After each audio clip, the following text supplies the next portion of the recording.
Dios por la vida de cada uno de ustedes. Hoy, de acuerdo a lo que hemos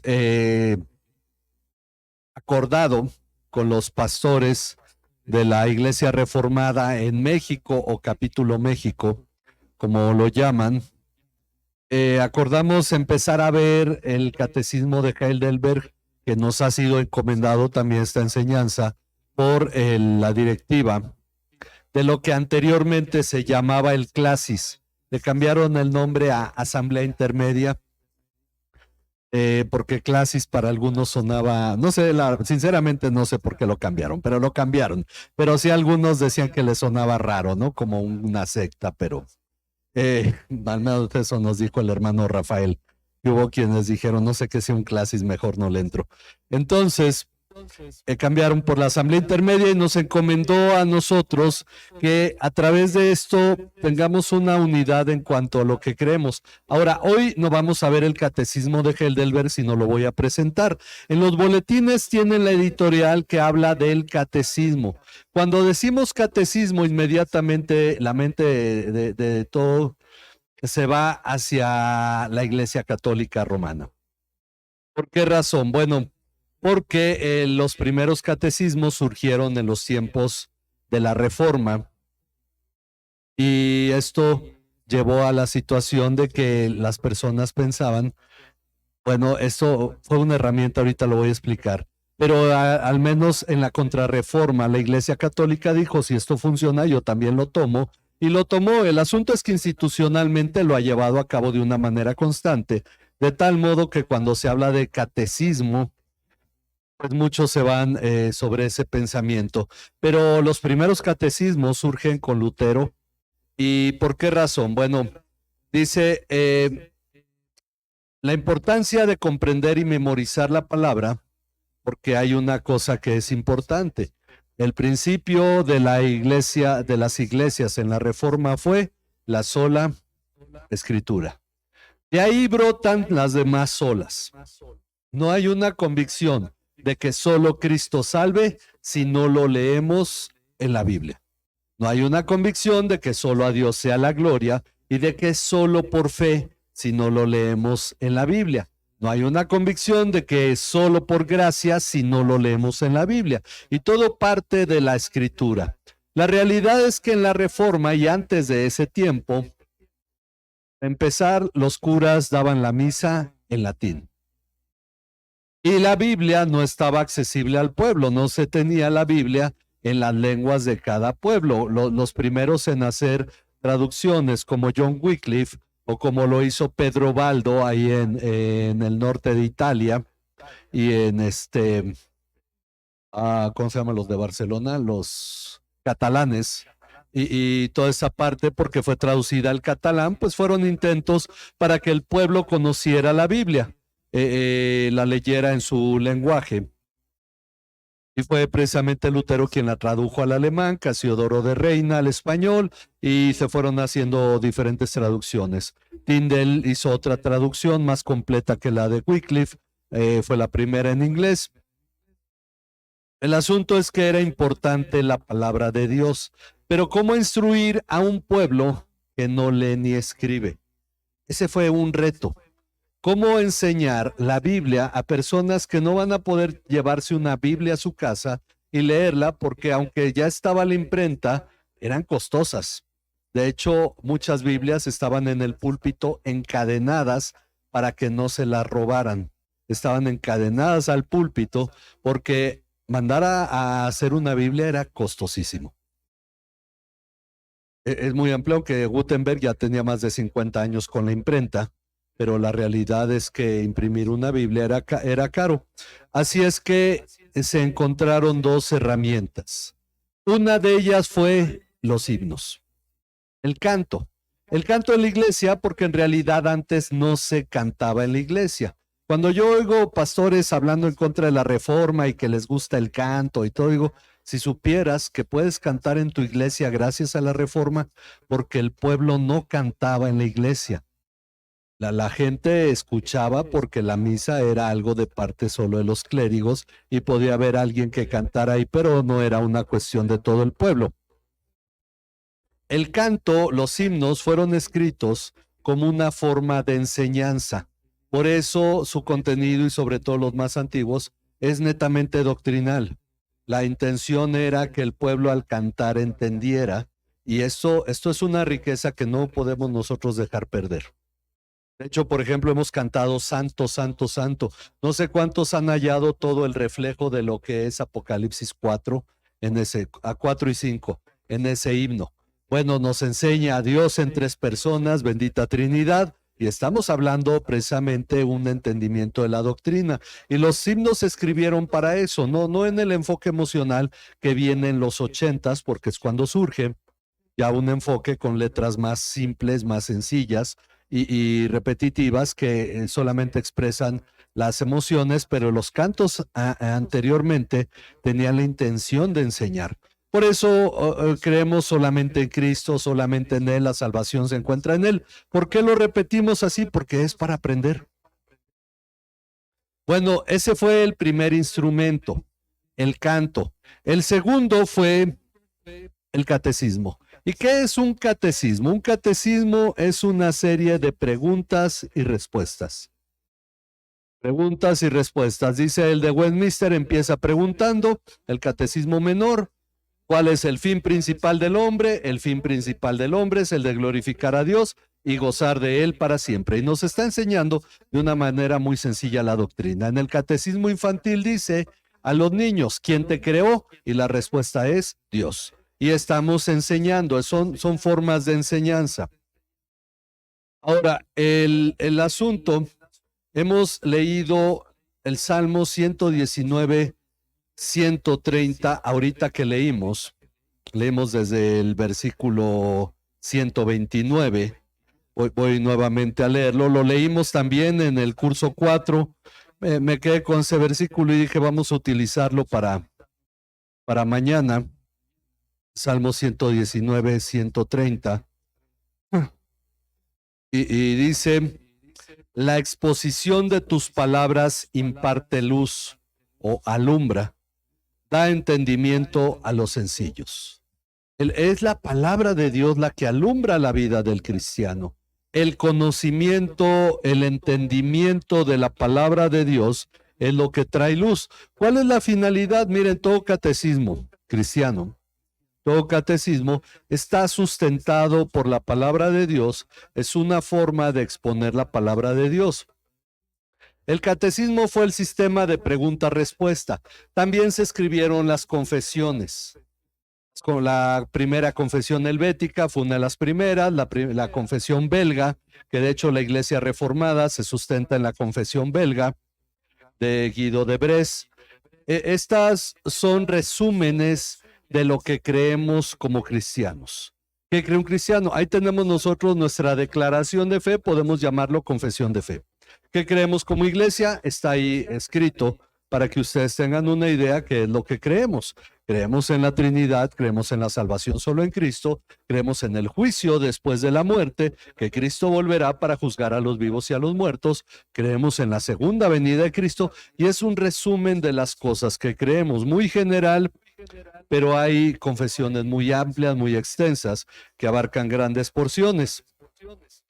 Hoy en día, el peligro se cierne sobre la iglesia cristiana, porque miren, es una cuestión que viene desde lo cultural. Son los tiempos más avanzados en tecnología, a la par se ha encontrado en cada país, que son los tiempos en los que la gente menos estudia, menos sabe. Son los tiempos en los que se escribe peor. Son los tiempos en los que se lee muy poco. Todavía, tristemente, se ha inventado algo para que ya ni siquiera tengamos que pensar, porque se llama inteligencia artificial. Se utiliza para que si yo no quiero dedicar tiempo a razonar algo, que lo piense por mí. Y créanme, a mí algo que me cae muy mal de Acrobat Reader ahora es que dice, cuando abres un documento, dice, tu documento parece muy extenso, ¿quieres leer un resumen? Yo quiero leer un resumen. Esto es parte de esa flojera intelectual. Son los tiempos de más flojera intelectual. Y en la iglesia está pasando que cada vez se espera leer menos la Biblia, menos conocimiento de la palabra. Hace como unos 40 años, porque ya no soy tan joven, pero yo creo que fue unos 40 años por ahí en el 91, o sea que fue un poquito más, yo creo. Platicando con un pastor que recientemente de hecho lo vi, y mi hermano y yo fuimos a cenar con él, su esposa, no sé por qué nos invitó, fuimos a su iglesia creo, y saliendo estuvimos platicando sobre los cambios que estaba viendo en la iglesia, todo el movimiento neopentecostés que se fue dando en el 87, 88, creo que fue antes incluso del 90. Y algo que él decía, un pastor no tiene por qué saber griego y hebreo para ser pastor. Y entonces pensábamos, bueno, tiene que ser más simple, más sencillo. Pero el fruto de eso es que hoy en día los mensajes son cada vez más simples, sin profundizar realmente en el contenido y el sentido de las palabras. Realmente ha afectado. El Salmo 19:8 dice, los preceptos del Señor son rectos que alegran el corazón. El mandamiento del Señor es puro que alumbra los ojos. Pero veamos la primera frase. Los preceptos del Señor son rectos que hacen que alegran el corazón. Hay un problema en toda iglesia que dice, a nosotros nos lo han dicho, ¿a ustedes no les gusta gozarse en Dios porque no se gozan en el canto? De hecho, tengo familiares que dicen, no, yo a ese tipo de iglesias no voy porque son muy tristes, son muy secas. Porque el cristiano no ha aprendido a gozarse en la palabra de Dios. Se goza en el canto, pero no en la palabra de Dios. Cuando el cristiano debería decir, vamos a estudiar la palabra, me voy a gozar. El estudio bíblico de entre semana debería ser un gozo para el creyente, porque los preceptos de Dios son rectos que alegran el corazón. Y debemos aprender a gozarnos en la palabra de Dios. En el tiempo personal de lectura de la palabra, debería ser un tiempo de gozo para nosotros, porque en verdad Dios espera que nos gocemos en su palabra. Ahora, mucha gente no se goza en Dios, se goza en la música, y no es lo mismo. El asunto es que cuando uno en verdad se goza en Dios, se goza en la lectura de su palabra. Y tenemos nosotros que aprender esto. Miren, estaba recordando Proverbios 2. Ahorita, de hecho, vamos a ver en la conferencia Proverbios, bueno, es Proverbios 3. Pero aquí en Proverbios 2, versículo 1 al 6 dice, hijo mío, si recibes mis palabras y atesoras mis mandamientos dentro de ti, da oído a la sabiduría, inclina tu corazón al entendimiento, porque si clamas a la inteligencia, alza tu voz por entendimiento. Si la buscas como a la plata y la procuras como a tesoros escondidos, entonces entenderás el temor del Señor y descubrirás el conocimiento de Dios. Porque el Señor da sabiduría, de su boca viene el conocimiento y la inteligencia. De su boca viene el conocimiento y la inteligencia. ¿Y qué viene de su boca? La palabra que tenemos nosotros, la Biblia. Por eso Jesús recordó a Satanás lo que había sido dicho por Dios a Moisés. No solo de pan vivirá el hombre, sino de toda palabra que sale de la boca de Dios. El entendimiento de la palabra de Dios es algo que tenemos nosotros que tener claro. Miren, esto ha llegado a ser tan importante que no fue el creador de la confesión, del catecismo de Heidelberg, pero fue el que lo mandó a editar, lo mandó a escribir. Pidió a 2 teólogos que lo hicieran. Se llamaba Federico III, era príncipe elector del Palatinado. Esto era un príncipe alemán cuya autoridad venía directamente del emperador Carlos V, que era primero de España, Carlos V del Sacro Imperio Alemán. Y este príncipe convertido al Evangelio Este es su testimonio. Dice, el príncipe elector, se les llamaba electores porque al momento de elegir al emperador era un grupo de príncipes los que lo elegían. Y del palatinado significa del palacio, era el cargo más alto que había después del emperador. Bueno, Federico el elector del Palatinado, el Piadoso, nacido en 1515, recibió la investidura del Palatinado en 1559, tenía como 44 años, y residía en Heidelberg. Su palabra favorita era, Señor, según tu voluntad. Ese era el fundamento de su vida. Fiel partidario de la Reforma y convencido íntimamente de la verdad evangélica, quiso instruir a su pueblo en ella. El asunto es que él, como gobernante, quería que sus gobernados conocieran la palabra de Dios. Y encargó en el año 1562 a 2 catedráticos de la Universidad de Heidelberg que compendiasen la doctrina del Evangelio en un catecismo. Estos teólogos eran Zacarías Ursino, nacido en 1534 en Breslau, y Gaspar Oleviano, que nació en 1536 cerca de Trebens, esto en Alemania. Pronto conquistó este catecismo grande reputación, de tal manera que fue aceptado como confesión oficial de la Iglesia Reformada. La Iglesia en los Países Bajos aceptó este catecismo como oficial dentro de ella. Mas no fue menor la enemistad que se levantó contra esta joya de la Iglesia evangélica. Se esparció el rumor de que el emperador de Alemania trataba de quitar a Federico en la Dieta de Augsburgo en 1566 la dignidad de elector. Su propio hermano le aconsejó que no fuese allá porque lo quería decapitar. Pero él no se dejó intimidar, sino que confesó con gran energía y valor su fe. Una larga lista de acusaciones contra Federico fue leída en la Dieta. Él pidió un cuarto de hora de tiempo para meditar. Luego dio ante el emperador y la Dieta aquella memorable y preciosa respuesta. Una Dieta era la reunión de todos los gobernantes, incluidos también los clérigos, con el emperador. Esa era una Dieta. Él pidió este cuarto de hora para luego responder al emperador. Y esta fue su respuesta. Todavía me afirmo en la misma opinión y convicción como he declarado claramente a vuestra majestad imperial, a saber que no reconozco en las cosas de la conciencia y de la fe más que un Señor que es Señor de todos los señores y Rey de todos los reyes, y por lo tanto digo que no se trata de una gorra llena de carne, aludiendo a la amenaza de que lo decapitarían, hablaba de su cabeza, sino que lo que concierne al alma y a su salvación, que me ha sido confiada por el Señor y Salvador Jesucristo, y estoy obligado y pronto a guardársela. Por lo tanto, no puedo conceder a vuestra majestad imperial el derecho a mandar en ella, sino solo a Dios que me ha creado.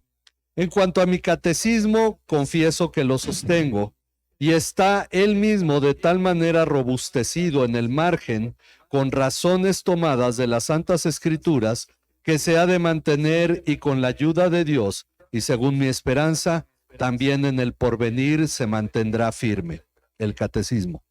Por lo demás, me consuelo con aquella confianza que nuestro Señor y Salvador Jesucristo me ha dado a mí y a todos sus fieles, al hacernos la promesa segura de que todo lo que he de padecer por su honra o por su nombre, me será devuelto en aquel mundo 100 veces. Y con esto me despido de en toda obediencia de vuestra majestad imperial.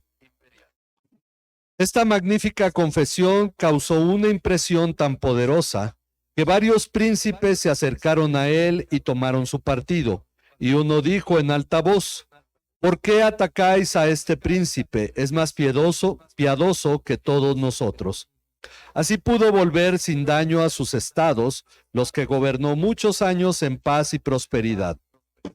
Escuchemos aún algunas palabras de este príncipe constante y piadoso. Él dijo: doy gracias a mi buen Dios que me ha enseñado a orar, y así cuando digo, Padre nuestro que estás en los cielos, estoy seguro de que soy su hijo y heredero de todos los bienes espirituales que Cristo ha ganado a sus fieles por su muerte y resurrección. No me las pueden quitar ni el diablo, ni el infierno, ni el mundo, ni hombre alguno. Así soy edificado sobre la verdadera piedra de ángulo, de la cual dice Pablo, nadie puede poner otro fundamento que el que está puesto, el cual es Jesucristo. El más precioso regalo que este príncipe confesor ha legado a la cristiandad es el catecismo de Heidelberg.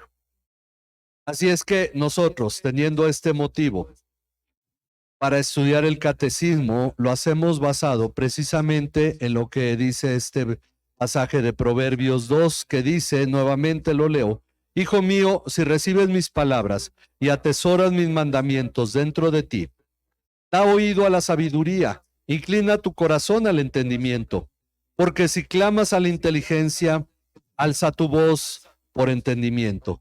Si la buscas como a la plata y la procuras como a tesoros escondidos, entonces entenderás el temor del Señor y descubrirás el conocimiento de Dios.